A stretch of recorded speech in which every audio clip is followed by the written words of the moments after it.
Hi friends, എന്തൊരു ശേഷം എല്ലാവർക്കും അല്ലേ? അപ്പോൾ ഇതാ കണ്ടില്ലേ, ഇതുപോലെ ഒരുപാട് പേര് കമന്റ് ആയിട്ടും മെസ്സേജ് ആയിട്ടും ഒക്കെ ചോദിക്കുന്ന ഒരു ചോദ്യമാണ്, ഹോണർ എന്ന ബ്രാൻഡ് എങ്ങനെയുണ്ട്, ഹോണറിന്റെ ഫോണുകൾ എങ്ങനെയാണ്, പഴയ ഹോണറല്ല ഇപ്പൊ ഇന്ത്യയിൽ ഇറങ്ങിക്കൊണ്ടിരിക്കുന്ന ഫോണുകൾ എങ്ങനെയുണ്ട്, അല്ലെങ്കിൽ ഗൾഫിൽ നിന്ന് ഹോണർ ഫോണുകൾ വാങ്ങിച്ചിട്ട് ഇവിടെ കൊണ്ടുവന്നാൽ എങ്ങനെയാണ്, സർവീസ് കിട്ടുമോ, കംപ്ലൈന്റ് ആകുമോ, ഡ്യൂറബിലിറ്റി ഉണ്ടോ, എന്തൊക്കെയാണ് പ്രധാനമായിട്ട് വരുന്ന കംപ്ലൈന്റുകൾ, അതുപോലെ തന്നെ സ്പെയർ പാർട്സ് കിട്ടുമോ, ബാക്ക് പോച്ച്, സ്ക്രീൻ ഗ്ലാസ് ഉൾപ്പെടെയുള്ള ഐറ്റംസ് കിട്ടുമോ എന്നൊക്കെ ഒരുപാട് പേർക്ക് സംശയമുണ്ട്. കൂടുതലും പ്രവാസികളായിട്ടുള്ള ആൾക്കാരാണ് ചോദിക്കാറുള്ളത്. എന്താ പറയാ, ഗൾഫിലുള്ളവർക്കൊക്കെ അവിടുത്തെ ഒരു മെയിൻ ബ്രാൻഡാണ് ഹോണർ അല്ലെങ്കിൽ ഹുവാവയുടെ ഫോണുകൾ എന്ന് പറയുന്നത്. അവിടുത്തെ മെയിൻ ബ്രാൻഡ് തന്നെയാണ്. നമ്മളിവിടെ ഓപ്പോ, വിവോ, റിയൽമി എന്ന് പറയില്ലേ, അതുപോലെ അവിടെ സാംസങ്, ഹോണർ ഫോൺസ് ഒക്കെയാണ് കൂടുതലായിട്ട് അവിടെ ഉള്ളത്. അപ്പോൾ ഒരു ഓഫ്ലൈൻ ഷോപ്പിനകത്ത് അവിടെ നിന്ന് അത് ഗൾഫിലൊക്കെ വാങ്ങിക്കാനായിട്ട് ചെല്ലുമ്പോൾ നമ്മൾ വാങ്ങിക്കാൻ പോകുന്ന ഫോണ് വേറെ ഏതെങ്കിലും ആണെങ്കിലും എടുത്തു വരുമ്പോൾ ഒരു ഹോണറിന്റെ ഫോൺ കൈപിടിച്ച് വരുന്ന രീതിയിലാണ് അവിടുത്തെ സിസ്റ്റം, അവിടുത്തെ സെയിൽസ് അങ്ങനെയാണ് പോകുന്നത്. ഇപ്പൊ ഗൾഫിൽ നിന്നൊക്കെ ആരെങ്കിലും വരുന്നുണ്ടെങ്കിൽ ഇപ്പോഴും ഹോണറിന്റെ ഫോൺസ് ആരെങ്കിലും കയ്യിലുണ്ടാവും. അങ്ങനെയാണ് ഇപ്പോ അവിടുന്ന് വരുന്ന മിക്ക ആൾക്കാരുടെ കയ്യിലും ഹോണർ ഫോൺസ് ഉണ്ടാകും. അത് ഒരു മനഃപൂർവ്വം എടുക്കുന്നതായിരിക്കില്ല, അവിടുത്തെ സെയിൽസ്മാർ പിടിപ്പിക്കുന്നതായിരിക്കും. മിക്ക ഫോണുകൾ അങ്ങനെയാണ്. അത് ഹോണർ ഫോൺസ് പൊട്ടാന്നല്ല പറയുന്നത്, അത് അങ്ങനെയാണ് അവിടുത്തെ ബിസിനസ് എന്ന് പറയുന്നത്. അപ്പോൾ ഒരുപാട് പേർക്ക് ഡൗട്ട് ഉണ്ട്. ഒരുപാട് ഗൾഫിൽ നിന്നൊക്കെ ആൾക്കാർ മെസ്സേജ് അയക്കാറുണ്ട്, വിളിക്കാറുണ്ട്. നല്ല സ്നേഹമുള്ള ആൾക്കാരുണ്ടാവും ഈ ഗൾഫിലുള്ള ആൾക്കാരൊക്കെ. മെസ്സേജ് ഒക്കെ അയച്ചാൽ വളരെ ക്ഷമയോടുകൂടി നമ്മുടെ മെസ്സേജ് അയക്കും. അവർക്ക് ഒരുപാട് സംശയങ്ങളാണ് ഇവർക്കുള്ളത്. എനിക്കൊന്ന് വർക്കൊക്കെ കഴിഞ്ഞിട്ട് ഒരു ഫ്രീ ആയിട്ടുള്ള സമയത്ത് ഈ ടെക് വീഡിയോസ് ഒക്കെ കാണുന്നുണ്ടെന്ന് തോന്നുന്നുണ്ട്. അപ്പോൾ അങ്ങനെ നമ്പർ ഇട്ട് വിളിക്കുന്നതാണ്. ഒരുപാട് പേര് മെസ്സേജ് അയക്കും, വാട്സപ്പിൽ മെസ്സേജ് അയക്കാറുണ്ട്. നല്ല സ്നേഹമുള്ള, എന്താ പറയുക, നല്ല നന്മയുള്ള ആൾക്കാരെ എനിക്ക് തോന്നിയിട്ടുണ്ട് ട്ടോ. അപ്പോൾ നമ്മുടെ വീഡിയോ എന്ന് പറയുന്നത് ഹോണർ ഫോണുകളെ കുറിച്ചുള്ള എൻ്റെ ഒരു അഭിപ്രായമാണ് പറയുന്നത്. വീഡിയോ ആദ്യമായിട്ട് കണ്ടിട്ട് പറയാണ്, എൻ്റെ പേര് അരുൺ. ഞാനൊരു മൊബൈൽ ഷോപ്പ്, റിപ്പയറിംഗ് ഷോപ്പ് നടത്തുന്ന ഒരാളാണ് ട്ടോ. അപ്പോൾ നമ്മുടെ ഷോപ്പിനകത്ത് വരുന്ന സർവീസുകളുടെ അല്ലെങ്കിൽ മറ്റു കസ്റ്റമേഴ്സിന്റെ എക്സ്പീരിയൻസിൽ നിന്നാണ് നമ്മൾ നമ്മുടെ അഭിപ്രായങ്ങൾ പറയുന്നത്. അപ്പോൾ ഒറ്റ വാക്കിൽ പറഞ്ഞാൽ, ഞാൻ അങ്ങനെ പേഴ്സണലായിട്ട് അധികം റെക്കമെൻഡ് ചെയ്യാത്ത ഒരു ബ്രാൻഡാണ് ഹോണർ എന്ന് പറയുന്നത്. നമ്മുടെ നാട്ടിൽ, ഇന്ത്യയിൽ, എന്താ പറയുക, ഹോണറിന്റെ ഫോണുകൾ വളരെ കുറച്ച് ഇറങ്ങിയിട്ടുള്ളൂ. ആകെ കുറച്ച് മോഡൽ ഇറങ്ങിയിട്ടുള്ളൂ. X9, X9B, പിന്നെ ഏതാ 200 Pro, അങ്ങനെ ഒരു 5-6 മോഡൽ ഇപ്പോൾ നിലവിൽ ഇറങ്ങിയിട്ടുള്ളൂ. ഞാനിവിടെ ഓഫ്ലൈൻ ഷോപ്പിനകത്ത്, അത് പ്രമുഖമായിട്ടുള്ള പല ഓഫ്ലൈൻ ഷോപ്പിനകത്തും വിളിച്ച് അന്വേഷിച്ചപ്പോൾ അറിയാൻ സാധിച്ചത്, അവർ ഒന്നോ രണ്ടോ പീസ് വെക്കുന്നുണ്ട്, പക്ഷെ ആരും വാങ്ങിക്കുന്നില്ല എന്നാണ് പറയുന്നത്. ഹോണർ ഫോൺസ് വെക്കുന്നുണ്ട് ഷോപ്പുകൾക്കകത്ത്, പ്രമുഖമായിട്ടുള്ള ഷോപ്പുകൾക്കകത്ത്, ഇനി പേരൊന്നും പറയുന്നില്ല.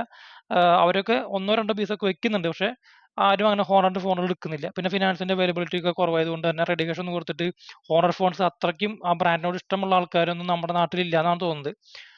അപ്പോൾ അതുകൊണ്ട് വിറ്റ് പോകുന്നത് കുറവാണെന്നാണ് മൊത്തത്തിൽ പറയുന്നത്. പിന്നെ സർവീസ് സെന്ററിന്റെ അവൈലബിലിറ്റിയും കുറവാണ്. നമ്മൾ സെർച്ച് ചെയ്യുമ്പോൾ തന്നെ പഴയ ഹുവാവയുടെ സർവീസ് സെന്റർ കാണിക്കുന്നത്. അപ്പോൾ ഇവിടെ സർവീസ് സെന്ററിന്റെ അവൈലബിലിറ്റി ഉണ്ടോ എന്നുള്ളതിനെ കുറിച്ചൊന്നും വ്യക്തമായ ധാരണകളൊന്നും ആർക്കുമില്ല. അതായത്, എന്താ പറയാ, മറ്റ് ബ്രാൻഡുകളെ പോലെ ഇപ്പോൾ പ്രൊമോട്ടർമാരോ അല്ലെങ്കിൽ സെയിൽസ് സ്റ്റാഫിനൊക്കെ വെച്ച് വിൽക്കുന്ന ബ്രാൻഡുകൾക്ക് ആകുമ്പോൾ നമുക്ക് കൃത്യമായിട്ട് അറിയാൻ പറ്റും. ഇന്ന സർവീസുകൾ കിട്ടും, വാറണ്ടിക്ക് എന്തൊക്കെ എത്ര ടൈം എടുക്കും എന്ന രീതിയിലൊക്കെ കിട്ടും. പക്ഷെ ഇവിടെ അങ്ങനെ ഒരു ഐഡിയയും ആർക്കും ഇല്ല എന്നാണ് അറിയാൻ സാധിച്ചത്. അപ്പോൾ സർവീസ് സെന്ററിന്റെ അവൈലബിലിറ്റിയും അതുപോലെ തന്നെ എന്താ പറയാ, ഇപ്പോൾ വിറ്റ് പോകുന്ന ഫോണുകളുടെ എണ്ണവും വളരെ കുറവാണ്. ഓൺലൈൻ വഴിയാണ് ഏറ്റവും അധികം ഹോണർ ഫോണുകൾ വിറ്റ് പോകുന്നത്, നമ്മുടെ നാട്ടിലെ ഫോണുകൾ. പിന്നെ ഗൾഫിൽ നിന്ന് ഒരുപാട് ഫോണുകൾ വരുന്നുണ്ട്. അപ്പോൾ നല്ല വശങ്ങൾ പറയുകയാണെന്നുണ്ടെങ്കിൽ, ഈ ഹോണർ ഫോണുകളുടെ നല്ല വശങ്ങൾ പറയുകയാണെന്നുണ്ടെങ്കിൽ കുറേ കാര്യങ്ങളുണ്ട്. കാരണം ഹോണറിന്റെ ഫോണുകൾക്ക് മദർ ബോർഡ് കംപ്ലൈന്റ് വരില്ല. ഇപ്പൊ നിങ്ങൾ കുറെ നാളുകൾക്ക് വേണ്ടിയിട്ടാണ് ഫോൺ ഉപയോഗിക്കുന്നവരാണെന്നുണ്ടെങ്കിൽ ബോർഡ് കംപ്ലൈന്റോ അല്ലെങ്കിൽ ചിപ്പ് അടിച്ചു പോവുക അങ്ങനത്തെ കംപ്ലൈന്റോ ഒന്നും വരില്ല. പിന്നെ നല്ല ഒരു യൂസർ എക്സ്പീരിയൻസ് ആണ്. വലിയ ഹാങ് ആവാത്ത, ലാഗ് ആവാത്ത, നല്ലൊരു സോഫ്റ്റ്വെയർ ഒക്കെ ആയിട്ട് വരുന്ന, നല്ലൊരു യൂസർ ഇന്റർഫേസ് ഒക്കെ ആയിട്ട് വരുന്ന നല്ല ഫോണിലാണ് ഹോണറിന്റെ ഫോണുകൾ. അത് ഇന്നും അന്നും അങ്ങനെ തന്നെയാണ്. നമ്മൾ പണ്ടൊക്കെ പറയാറുള്ളത്, അത് ഇവിടെ നമ്മുടെ ഇന്ന് ആദ്യം പൂട്ടിപ്പോയല്ലോ, കമ്പനി പൂട്ടി പോകുന്നതിന് മുൻപ് പറയാറുള്ളത് വിവോ, ഓപ്പോ, റിയൽമി, ഹോണർ ഫോണുകളാണ് നല്ലതെന്ന് പറയാറ്, ഹുവാവെ ഫോണുകൾ നല്ലതെന്ന് പറയാറ്. എന്താ പറയാ, ഏറ്റവും കുറെ നാൾ ഉപയോഗിക്കാനായിട്ട് പറയുമ്പോൾ ഷോപ്പുകാർ റെക്കമെൻഡ് ചെയ്യുന്ന ഫോൺസ് അതൊക്കെയായിരുന്നു. അപ്പോൾ അതുപോലെ തന്നെ ഡ്യൂറബിലിറ്റി ആണ്, കുറേ നാൾ ഉപയോഗിക്കാം. വേറെ കംപ്ലൈന്റുകളോ മദർ ബോർഡ് ഇഷ്യൂസോ അപ്ഡേറ്റ് ചെയ്യുമ്പോൾ അടിച്ചു പോകുന്ന പ്രശ്നങ്ങളോ അങ്ങനെയൊന്നും നമ്മുടെ ഷോപ്പിനകത്തൊന്നും ആരും കൊണ്ടുവരാറില്ല, പ്രത്യേകിച്ച് ഇപ്പോഴത്തെ ഫോണുകൾ. പിന്നെ അത്യാവശ്യം നല്ല ക്യാമറ ക്വാളിറ്റി കിട്ടാറുണ്ട്. ഒരു അബവ് ആവറേജ് ക്യാമറ ക്വാളിറ്റി എല്ലാ ഹോണറിന്റെ ഫോൺസും കിട്ടാറുണ്ട്. വളരെ മോശമല്ല, നല്ലൊരു ക്യാമറ ക്വാളിറ്റി ഉള്ള ഫോണുകൾ കിട്ടാറുണ്ട്. പിന്നെ ലാഗ്, ഹാങ് അങ്ങനത്തെ കാര്യങ്ങളൊന്നും, എന്താ പറയുക, നമ്മുടെ ഈ ഹോണർ ഫോണുകൾക്കകത്ത് പൊതുവെ ഉണ്ടാവാറില്ല. പിന്നെ നല്ല സോഫ്റ്റ്വെയർ, അങ്ങനെ മൊത്തത്തിൽ നല്ല ബാറ്ററി ബാക്കപ്പ്, അത്യാവശ്യം നല്ല ബിൽഡ് ക്വാളിറ്റി, പെട്ടെന്നൊന്നും വീണാലും പെട്ടെന്നൊന്നും പൊട്ടാത്ത രീതിയിലുള്ള, അല്ലെങ്കിൽ അത്യാവശ്യം കുഴപ്പമില്ലാത്ത ഒരു അബവ് ആവറേജ് നിൽക്കുന്ന ഒരു, നമ്മുടെ നാട്ടിലെ വിവോയോ ഓപ്പോ എന്നൊക്കെ പറയില്ലേ, അതുപോലുള്ള ഒരു ഫോണിനനുസരിച്ചുള്ള ഫീച്ചേഴ്സ്. ഒരുപാട് ഗെയിം കളിക്കുന്നവരോ അല്ലെങ്കിൽ ഫുൾ ടൈം ഫോണിനകത്ത് കുത്തിപ്പിടിച്ചിരിക്കുന്നവർക്ക് പറ്റിയിട്ടുള്ള ഫോണല്ല അത്.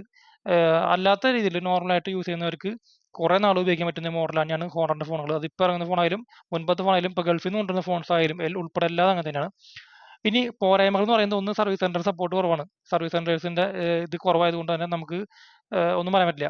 പിന്നെ സ്പെയർ പാർട്സ് കിട്ടാൻ ബുദ്ധിമുട്ടാണ്. നമ്മുടെ ഷോപ്പിൽ തന്നെ ഈ ഡിസ്പ്ലേ ഒക്കെ പൊട്ടിച്ചിട്ട് കുറേ പേര് വരുന്നുണ്ട്. നമുക്ക് സ്പെയർ കിട്ടാണ്ട് ഒരു 1 വീക്കും 2 വീക്സ് ഒക്കെ വെയിറ്റ് ചെയ്തിട്ട് ഓർഡർ ചെയ്ത് ഡൽഹിയിൽ നിന്നും കോയമ്പത്തൂരിൽ നിന്നൊക്കെ ഓർഡർ ചെയ്ത് വരുത്തിയിട്ടൊക്കെയാണ് പല ഡിസ്പ്ലേകൾ നമുക്ക് കിട്ടുന്നത്. അല്ലെങ്കിൽ ഗൾഫിൽ നിന്നൊക്കെ ആരെങ്കിലും വരുന്നുണ്ടെങ്കിൽ അവരോട് വിളിച്ച് പറഞ്ഞ് അവർ വഴി കൊണ്ടുവരുമ്പോൾ സ്പെയർ പാർട്സ് കൊണ്ടുവന്നിട്ടൊക്കെയാണ് ചെയ്യുന്നത്. പക്ഷെ അതാകുമ്പോൾ കോസ്റ്റും വളരെ കൂടുതലാണ് സ്പെയർ പാർട്സിന്റെ. അപ്പോൾ അങ്ങനെ ഒരു പ്രശ്നമുണ്ട്.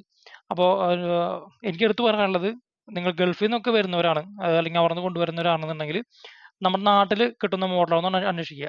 പിന്നെ അതിന്റെ കൂടെ തന്നെ അവിടെ ഒരുപാട് ബാക്ക് പോച്ച്, സ്ക്രീൻ ഗ്ലാസ് ഐറ്റംസ് അവിടെ കിട്ടും ഈ ഹോണർ ഫോണുകളുടെ. അതൊക്കെ വാങ്ങി വരുമ്പോൾ ഒരു ഫോൺ കൊണ്ടുവരുന്നുണ്ടെങ്കിൽ ഒരു 10 പൗച്ചും ഒരു 5 ഗ്ലാസും ഒക്കെ കൊണ്ടുവരിക അതിന്റെ കൂടെ. കാരണം ഇവിടെ ആക്സറീസ് കിട്ടാൻ ബുദ്ധിമുട്ടാണ്. എക്സൈറ്റ് 5G ഒരുപാട് മോഡലുകൾ ഇറങ്ങിയിട്ട് ആക്സറീസ് കിട്ടാത്ത ഒരു പ്രശ്നമുണ്ട്. ഓൺലൈനിലും ഇവിടെ കിട്ടാൻ ബുദ്ധിമുട്ടുണ്ട്. അപ്പൊ അതുകൊണ്ട് തന്നെ ഫോൺ കൊണ്ടുവരുന്നവർ അതിന്റെ കൂടെ ഒരു 5-6 പൗച്ചും ഗ്ലാസ് ഒക്കെ കൂടി കൊണ്ടുവരാം. അപ്പോൾ കുറച്ച് നാളൊക്കെ ഉപയോഗിക്കാം. പിന്നെ വളരെ സൂക്ഷിച്ച് ഉപയോഗിക്കുന്നവരാണെന്നുണ്ടെങ്കിൽ മാത്രം പരമാവധി നാട്ടിലേക്ക് കൊണ്ടുവരിക. ഗൾഫിൽ നിന്ന് വാങ്ങിച്ചു കൊണ്ടുവരുന്നവരാണെങ്കിൽ നാട്ടിലേക്ക് കൊണ്ടുവരിക. അതായത് ഇപ്പോൾ കുട്ടികൾ, ചെറിയ പിള്ളേരൊക്കെ ഉണ്ടെന്നുണ്ടെങ്കിൽ നിലത്തൊക്കെ ഇട്ട് പൊട്ടിക്കുന്നവരാണ്, അല്ലെങ്കിൽ സ്ഥിരമായിട്ട് ഫോൺ നിലത്ത് വീണ് പൊട്ടിക്കുന്നവരാണെന്നുണ്ടെങ്കിൽ അങ്ങനത്തെ കാര്യങ്ങൾക്കൊക്കെ നല്ലത് മറ്റ് ബ്രാൻഡുകളാണ്. നമ്മൾ ഇത്തരത്തിലുള്ള ബ്രാൻഡ് എടുക്കാണ്ടിരിക്കുക നല്ലത്. അത്യാവശ്യം നല്ല നീറ്റൊക്കെ ആയിട്ട് ഉപയോഗിക്കുന്നവരാണ്, കുഴപ്പമില്ലാണ്ട് ഉപയോഗിക്കുന്നുണ്ടെങ്കിൽ തീർച്ചയായിട്ടും ഹോണറിന്റെ ഫോൺസ് യൂസ് ചെയ്യാം.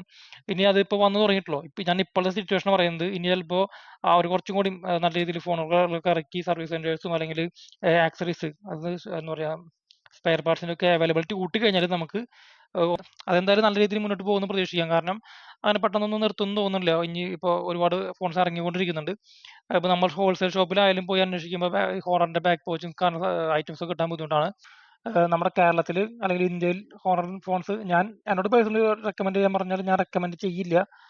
അത് ഫോൺ മോശമായതുകൊണ്ടല്ല, ഫോൺ നല്ല അടിപൊളി ഫോണുകളാണ്, എല്ലാ ഫോൺസും നല്ല ഫോണുകളാണ്. പക്ഷെ ഫോണിന്റെ നല്ല ഫോണായാൽ മാത്രം പോരല്ലോ, അതിന് ബാക്കി കുറച്ച് ഘടകങ്ങളും കൂടെ ഇല്ലേ. അപ്പോൾ ഫോണൊക്കെ നല്ല നീറ്റായിട്ട് അത്യാവശ്യം കുഴപ്പമില്ലാതെ ഉപയോഗിക്കുന്നവരാണെന്നുണ്ടെങ്കിൽ തീർച്ചയായിട്ടും നിങ്ങൾക്ക് ഹോണറിന്റെ ഫോണുകൾ എടുക്കാം, ഒരു കുഴപ്പമില്ലാതെ ഉപയോഗിക്കാം. അതല്ല അടച്ചു പൊളിച്ച് റഫ്യൂസ് ചെയ്ത് അല്ലെങ്കിൽ നിലത്ത് ഇട്ട് പൊട്ടി വെള്ളത്തിലൊക്കെ ഇട്ടുന്നവരാണെന്നുണ്ടെങ്കിൽ, അല്ലെങ്കിൽ ആഴ്ചയിൽ ബാക്ക് കവർ മാറ്റണം, ആഴ്ചയിൽ സ്ക്രീൻ ഗ്ലാസ് മാറ്റണം, അങ്ങനത്തെ ആൾക്കാരുണ്ടല്ലോ. ഒരുപാട് പൈസ മൊബൈൽ ഫോൺ ചിലവാക്കുന്ന ഒരുപാട് പേര് എനിക്കറിയാം.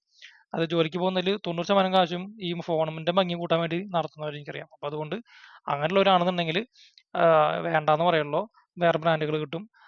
ഇതാണ് ഇപ്പോഴത്തെ സിറ്റുവേഷൻ. നിങ്ങൾക്ക് എന്താണ് ഈ ഹോണർ ഫോണിനെ കുറിച്ചുള്ള നിങ്ങളുടെ അഭിപ്രായം? താഴെ കമന്റ് ചെയ്യുക. മറ്റൊരു വീഡിയോ വരെ താങ്ക്സ്.